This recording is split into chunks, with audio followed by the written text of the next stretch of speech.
I have been waiting for this day. All right. You guys know that I have not been very impressed with Pokemon as of late. The last few years have not been good to me in terms of Pokemon. I haven't really enjoyed it too much, maybe for a little while, but then in the long run, I was like, this game fucking sucks. I'm not talking about Sword and Shield. I'm talking about the games that came before Sword and Shield. Sun and Moon, Ultra Sun and Moon.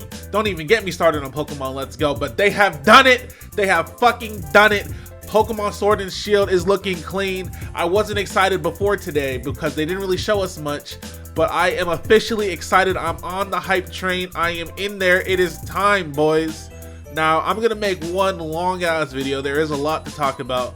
I'm not a fan of making 35 videos on a 15-minute Pokemon Direct. Some people made 30 videos on the 2-minute trailer we got last time. I just don't know how that's even possible.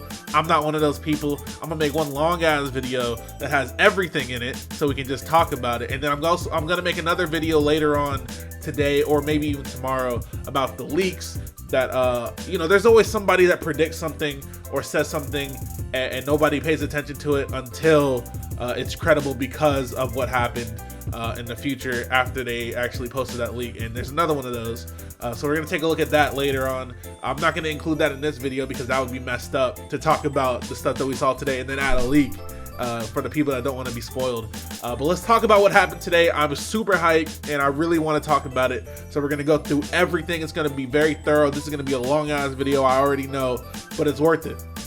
First thing I want to point out is how they have clearly outdone themselves here. Now, probably not in the biggest, most gigantic type of way, but they have clearly taken advantage of the fact that they're using a powerful console now. They're using a Switch.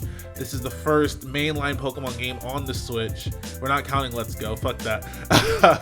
This is the first mainline Pokemon game on the Switch, and you know, they have sections where you can actually move the camera around. That's brand new for Pokemon. I've always said it, Pokemon is, you know, they've gotten by doing the bare minimum in some fashions, you know what I'm saying? So when they add things like this to Pokemon, it's revolutionary because it's never been done as far as a mainline game. So things like moving the camera around are pretty nice. We have raid battles, which are pretty sick. We're gonna talk about that later on. There's just so much more that they've done with this game, just looking at the trailer and looking at the direct, which is very, very refreshing to me because they done switched the whole game up. All right, they switched the game up. I've been asking for this. If you guys have been following me for the last couple of years, I have been asking for them to do something, anything different from the norm that will actually make the game stand out from the other one, and they've done it. And this is when they should do it because they're on a Switch now. They're not on a DS or a Game Boy. So the trailer itself had a lot of juicy tidbits. There was a kid wearing a sweater that could potentially be holding the new quote-unquote Pikachu clone that is always present in every generation. We just saw a lot of things that were pretty cool. We saw some Pokemon, of course. We saw some new Pokemon. We saw some battles. Everything looks better. Like, they might look similar to previous games, you know, as far as like the animations and whatnot, but everything looks better. And actually, a lot of people, including myself, thought that the outlines on the Pokemon and on the characters themselves were unnecessary. But looking at the game and the gameplay, I think it actually adds a little bit of personality now. I didn't think I would be saying this, but that's what I think now. I think that the outlines, it's very slight. It's not like a big blocky outline like it was on the 3DS. On the 3DS, they needed the outlines because the 3DS's screen is so low resolution that, you know, it's so low res that it's kind of hard to see things on that tiny screen without the outlines. That's what they believed. But here on the Switch, the game actually looks nice. It adds a little bit of charm to everything. We're going to be looking at the Pokemon website. I always look at the Pokemon website after events like this because they have way more information on the website than they actually do in the trailer, which makes sense. You can't show every single detail in a trailer that's only 3 minutes long when you have so much information to actually share with your fans. So I'm going to be looking at the stuff on the Pokemon website and giving you my thoughts. The people and Pokemon of the Galar region. During your adventure, you will be traveling through the Galar region where you will find many unique locations such as huge grassy plains filled with nature and towns and cities where people and Pokemon work and live together. Another characteristic part of the Galarian culture is the way Pokemon battles are regarded as the most popular form of entertainment across the whole region. Challengers face off against gym leaders in Pokemon. Okay, so what are these gym masters? Was that something that wasn't supposed to happen? Because I remember Pokemon actually, or no, excuse me, Nintendo tweeted out something about gym masters specifically, and they're called gym leaders in this game. Maybe gym masters are something completely different from gym leaders. But that's an interesting thing to note. Challengers face off against the gym leaders in Pokemon battles held in the various stadiums found throughout the region. Whenever there is a battle, these stadiums ring with the passionate cheering of large crowds of fans and spectators. Now, this whole section is only significant because they actually introduced some of the NPCs that are important in this game, or some of the characters that we're going to be running into quite often. So right now they have the cast. They have your main character. They have Leon. They have Hop, Professor Magnolia, and Sonia. Sonia, Sonia kind of, you know what I'm saying? She kind of doing her thing over there. You know what I'm saying? And then of course we can learn about each person listed here individually. So let's go ahead and do that, because why not? First, of course, has to be the main character. This is our main playable character. And of course, my number one gripe with this game so far is, yet again, they give us this horrible, dick-ass, disgusting, garbage, trash-ass customization. Now, I want to make it clear. I loved the Pokemon Direct today. Okay, I loved it. When I shit on this game because of this right here, I'm not shitting on the whole game. I'm only shitting on this, and this is probably the only thing I don't like that I saw today. Okay, I just want to make that clear, because you know how I am. I don't like to talk shit. I don't like to be negative, but I do it because I truly feel like they could do better most of the time. Okay, so just keep that in mind when you hear me say what I'm about to say. These fucking morons can't get probably one of the easiest things to get right. What the fuck are they doing? Why? Just why? Why do they always do this bullshit? Who asked for this? Make a slider. Don't give me fucking standard character, Aryan race character. I don't even know what kind of skin complexion and hair combination that is on the bottom left there. I just don't understand. Why do they do this? Make a slider. Make me be able to control my own pigment. Don't give me 4 options. There's way more skin tones than that. There's way more. Okay? Let me change my hair at the beginning of the game. Don't give me this rinky dink ass hairstyle. My man's hairline got a crescent moon in it already. He's 12. What are you doing?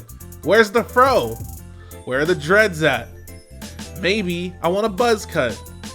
Maybe I want long hair, you know what I'm saying, on my male character. I just don't understand why it's so difficult to get customization right. Customization is one of the most beloved features in RPGs. Making your character look how you want it to look, within reason. It's a Pokemon game. Obviously, you don't want your character to look fucking crazy, because Pokemon's not gonna have that. But give us proper customization options. Don't do this piece of shit ass garbage. I'm sorry I'm spending so much time, but it's just so important for them to know how fucking garbage this is. Now, obviously, you're gonna be able to change your appearance later on, okay? But why not fresh out the gate would you not be able to look how you want to look? Now, I understand the clothes being a certain way. Obviously, you should be able to change your clothes right at the beginning, even though that'd be nice too. But it's understandable that you'd be wearing a certain outfit when you leave your house. But why do you have to look the exact same as one of these pictures? Why must you look like one of these pictures when you leave your house? It just doesn't make any sense. And they need to fucking stop this shit. I don't know what the fuck they're doing anymore with this customization shit. Now, that aside, like I said, obviously we're gonna be able to change our clothes. That's already been confirmed. I just am not a fan of this stupid shit that they keep doing. It's so disgusting. So you choose one of 8 options, and then from there you customize your character. And they just need to stop. They just need to fucking stop. All right. I guess that's all we get for the main character. There's really nothing else about him on here. So next we're gonna go on to Leon. Leon is the current. We were roasting him on stream earlier. He just looks odd, but I still think he looks cool. I really do. I do think he looks cool. I think he's a cool looking character. He's some kind of athlete, obviously, and they just added the cape to him because he's the champion. That's his you know, his symbol of being the champion. So he's like a soccer player with a cape on. And he is the current champion of the Galar region and has never been defeated in an official Pokemon battle. Ever? Ever. You've never been defeated? Alright, we're gonna change that real quick. His personality together with his peerless skill have made him extremely popular. He truly deserves the title of the greatest trainer in all of Galar. Next is his younger brother, Hop. This is your rival. Hop is Leon's younger brother and will become one of your rivals. He and you are neighbors and you'll begin your journeys on the same day. He aims to become champion just like his older brother did. You're looking a little too nice right now. He's smiling and shit, hands in his pockets, he's timid. Look, bro, that's all fine and dandy, but when it's time to throw down, you better throw down. I don't want this nice shit. Don't heal my Pokemon. Don't give me food. Alright? When it's time to throw down, it's time to throw down. Next is Professor Magnolia. Professor Magnolia is the preeminent Pokemon professor of the Galar region. Her main focus of research has been the Dynamax phenomenon. She shares her home with Sonia and has given her a certain research task. Sonia is the granddaughter of Professor Magnolia and she's Leon's childhood friend. She's also a young researcher who serves as assistant to Professor Magnolia. She's very knowledgeable and will offer helpful advice to aid you on your adventure. She's gonna fucking hold our hands, god damn it! No! No! Don't tell me where to go, don't tell me what to do, alright? You better not teach me how to catch no fucking Pokemon. I have been playing this game for 20 years. If you teach me how to catch a Pokemon, I'ma fucking snap. Let me skip that shit, alright? Let me skip it. On to the Pokemon of the Galar region. Now we saw 5 or 6, well, if you include the Legendaries, probably 7 or 8 brand new Pokemon today. 5 of which they focused on for a little bit. And then of course the 2 Legendaries, which they haven't really focused on at all. They just gave us the names and you know, of course, they showed us what they look like. Grookey is on here first, of course. He's the grass type chimp Pokemon, and then they just have little tidbits of knowledge for us. A stick that has special effects. The stick held by Grookey was originally a branch from the forest where troops of Grookey live, but it's no longer a simple branch. It has gained special powers after being exposed to the energy within Grookey's body. What does that mean? It can give energy to plants. Its green fur creates energy from sunlight. Wilted flowers and the leaves have been seen to regain their color when Grookey drums with its stick near them. We saw that in the trailer when he used this drum, or when he used the stick on the rock. The grass that was burned actually grew back. Next is Scorbunny. He is the fire rabbit Pokemon, and its powerful legs are its pride. Scorbunny uses its powerful legs to run and jump around its opponents, confusing and disorienting them. The soles of its feet can become very hot, and Scorbunny can kick opponents to damage and burn them too.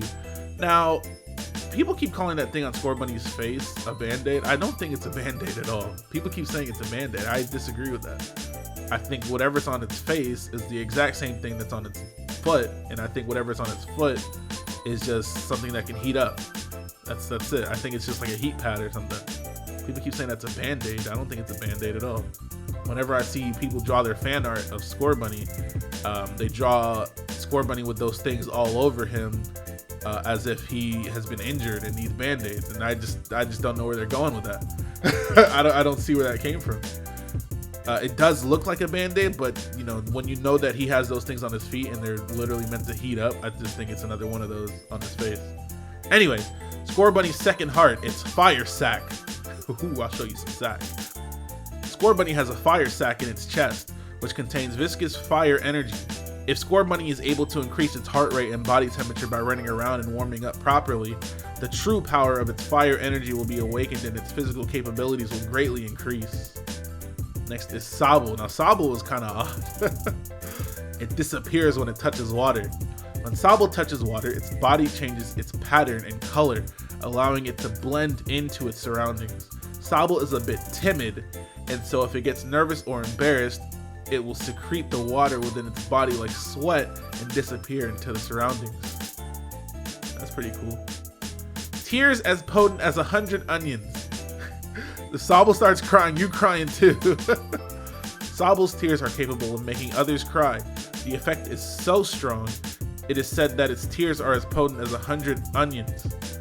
If Sobble feels threatened, it will start to bawl and spread its tears around the area, causing everyone around it to start crying uncontrollably. Sounds very inconvenient. Sobble will then use this distraction as a chance to escape. I feel like Ash is going to have this Pokemon and it's going to start crying and everybody's going to start crying. I feel like that sounds like some anime shit. Here we have a brand new Pokemon, Gossifleur.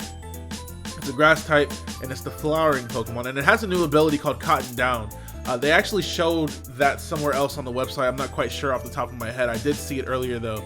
Cotton Down is a new ability that if this Pokemon is hit by pretty much anything, any damaging ability, the Pokemon will scatter spores, which will lower the opposing Pokemon's speed. It's not like Tangled Hair, because Tangled Hair, I believe, is when you make contact with the Pokemon, your speed will be lowered. This Pokemon is if you hit it, period, your speed will be lowered. Now, that sounds very, very good. Maybe not so much in singles, but in doubles, I could see this being crazy. Now, I don't know if the Cotton Down ability affects every Pokemon on the field yet, obviously. But if it does, then it probably won't be that good. But if it doesn't, then it sounds pretty nice. But who knows? We'll see.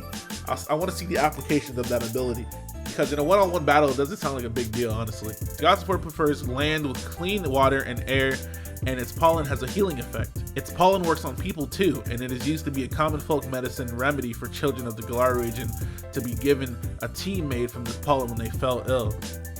It moves with the wind.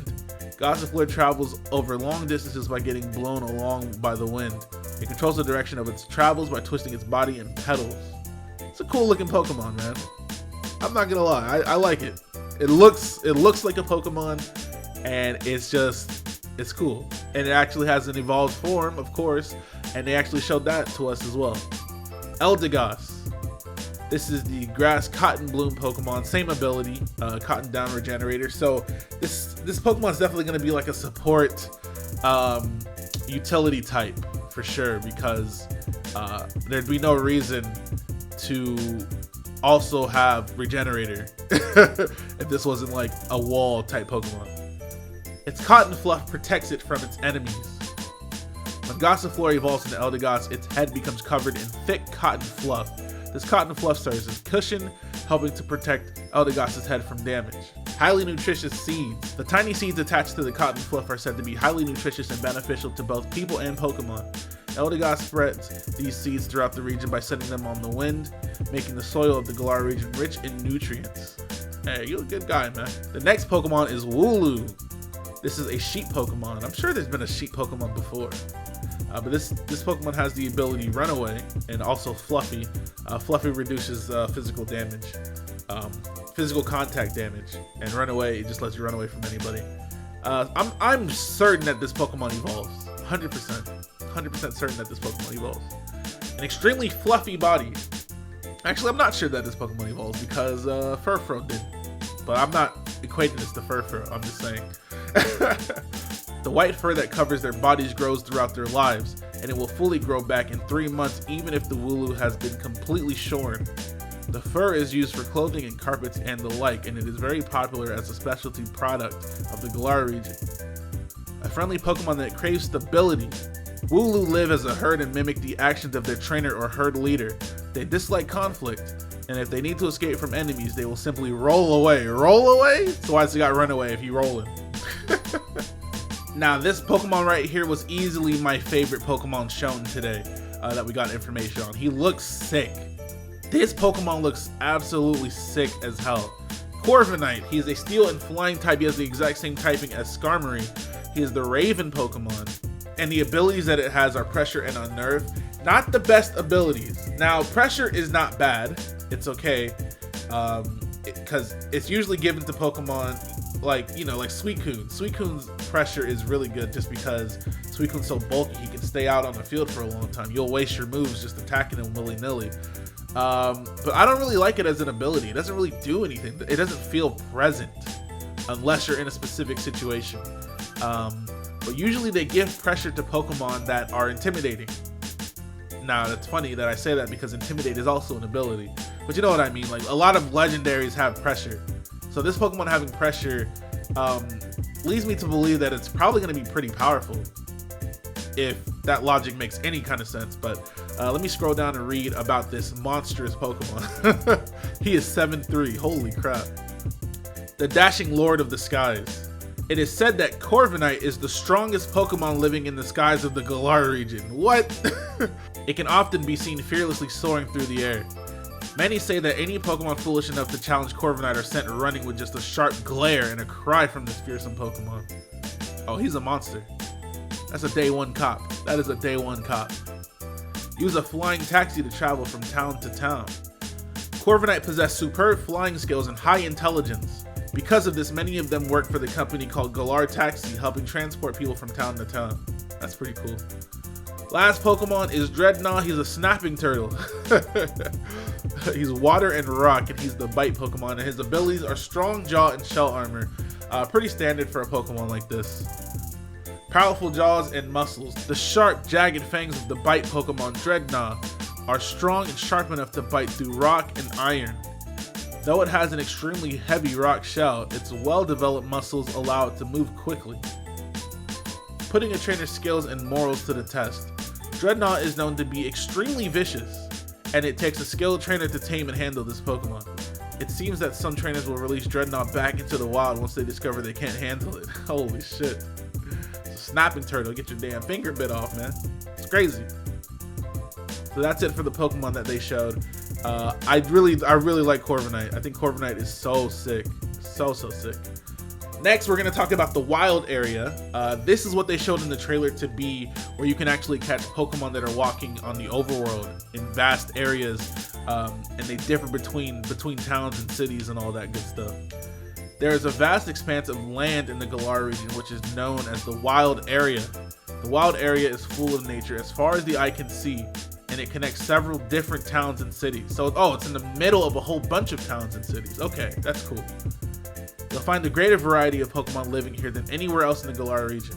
The Pokemon you'll run into will change depending on things like the weather or location, so you might see something new each time you visit. I saw a wild Tyranitar just walking around. That's all I needed to see. That's literally all I needed to see.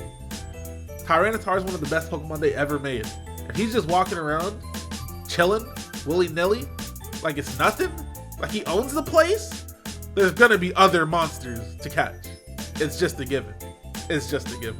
The wild area can be reached through various towns and cities, and it contains untamed wilderness. My man is riding his bike on the water. He is riding his bike on the water. I saw that in the trailer and I was shocked.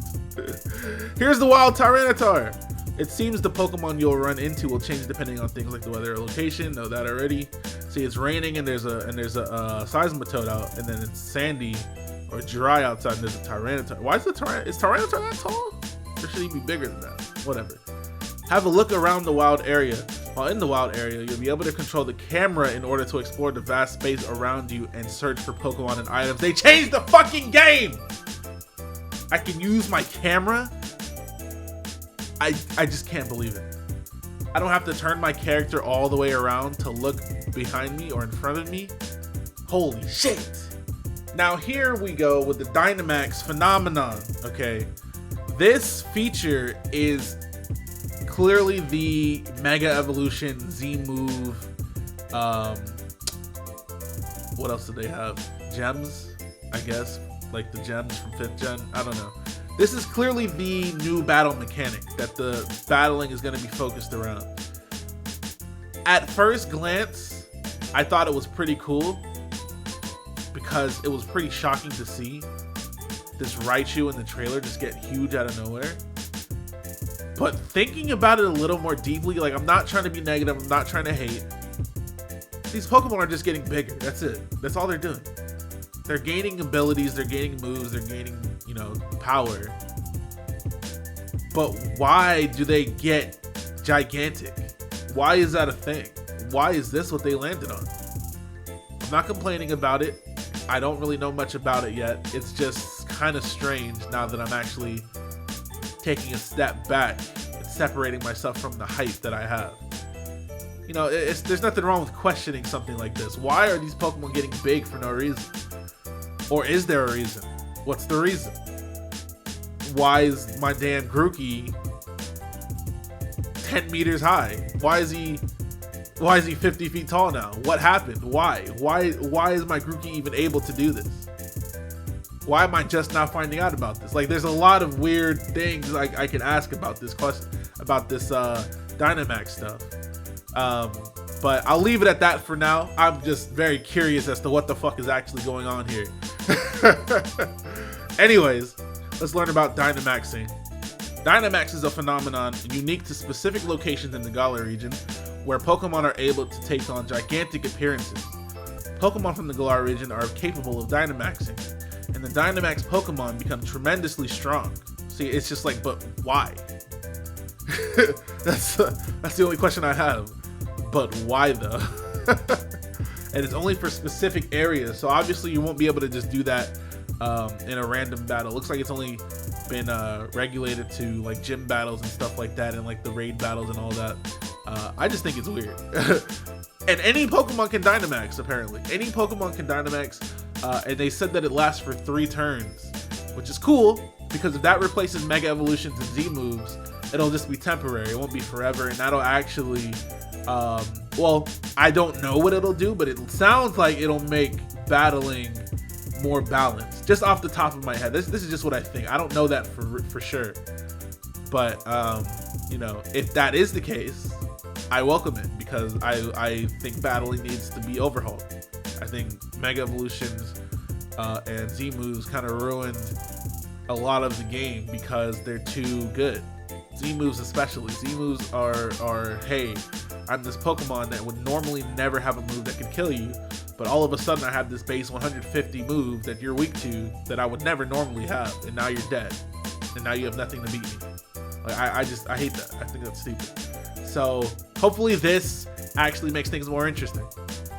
Especially if both players can do it and it only lasts 3 turns. I like that. I like that a lot. Pokemon battles specialized for Dynamax. The Dynamax phenomenon, which allows Pokemon to become tremendously powerful, is an integral part of Pokemon battles in the Galar region. Dynamax Pokemon don't just become bigger, they get a boost in power as well. The key item for Dynamaxing, the Dynamax Band. Naturally, the Dynamax phenomenon is the topic of much research in the Galar region. A special item known as the Dynamax Band is the product of such research. Only trainers who possess a Dynamax Band are able to Dynamax their Pokemon. There's always an item or a key item that allows you to do it. Max moves. So these are the moves you gain once you Dynamax. And it looks like they actually change depending on what moves your Pokemon had before that. All of the moves of a Dynamax Pokemon will turn into special Max moves. Max moves pack a punch, but that's not all. Some of them can even trigger powerful additional effects. So as you can see, this Grookey is changing from a regular Grookey to a Dynamax Grookey, and all of his moves pretty much changed to something similar to what he had before. His status moves became Max Guard, his regular attacking move became Max Strike, and his Razor Leaf became Max Overgrowth. So he also got his stat boosted. He has 20 more HP, which is pretty crazy actually. Which makes sense. I guess he is huge all of a sudden, but whatever. Gym leaders and Dynamax Pokemon. There are stadiums that hold Pokemon gyms throughout the Galar region. Each gym attracts Pokemon trainers that are experts in specific types. In order to challenge the champion, you and your rivals will need to defeat the top trainer for each Pokemon gym, who is known as the gym leader.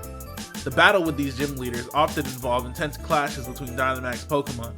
Spectators will flock to the gym stadiums to view these battles, and the matches are broadcast on television as well. And then they have a little bit more about the current gym leader that we know of. This boy, bro, who is this dude?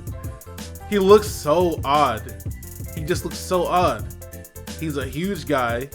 He got cankles. He's buff as hell. Big body, but his face is so young and his head is so small. He just doesn't look right. He looked like he'll beat the shit out of Bruno.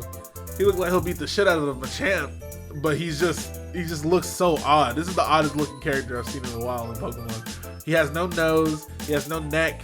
He's just a weird looking character. He looks like his body is too big for his face. Milo is one of the gym leaders of the Galar region. He has a kind heart and is well liked by trainers of his gym. His credo is to always enjoy battles, and he specializes in endurance matches using grass-type Pokemon. So that's basically all they got about him. Not a lot.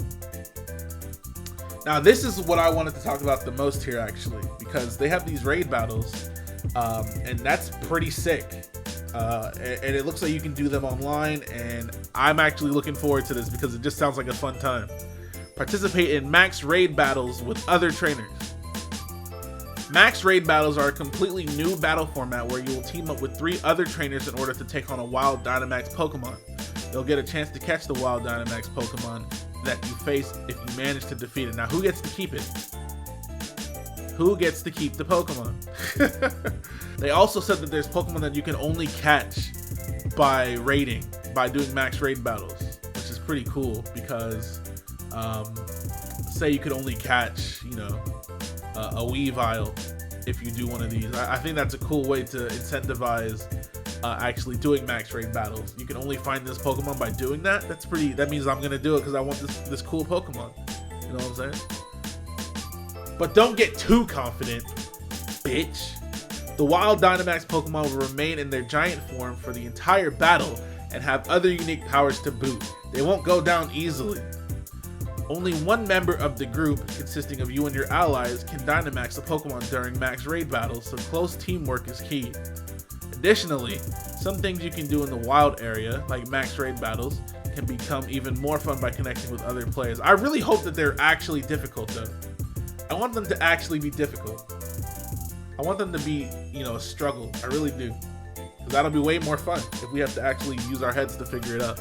The wild Dynamax Pokemon you'll face in max raid battles seem to vary based on where you are in the wild area or what the weather is like. The weather in the wild area changes every day, so be ready to meet a variety of Pokemon each time you visit.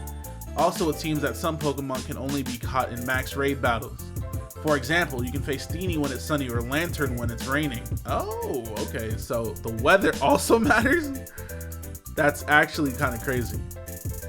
Team up with all sorts of people as you face all sorts of Dynamax Pokemon. You can join up with people near you to participate in max raid battles, but you can also connect to Pokemon trainers around the world via the internet and face Dynamax Pokemon together with them. Why couldn't Mario Maker get it right?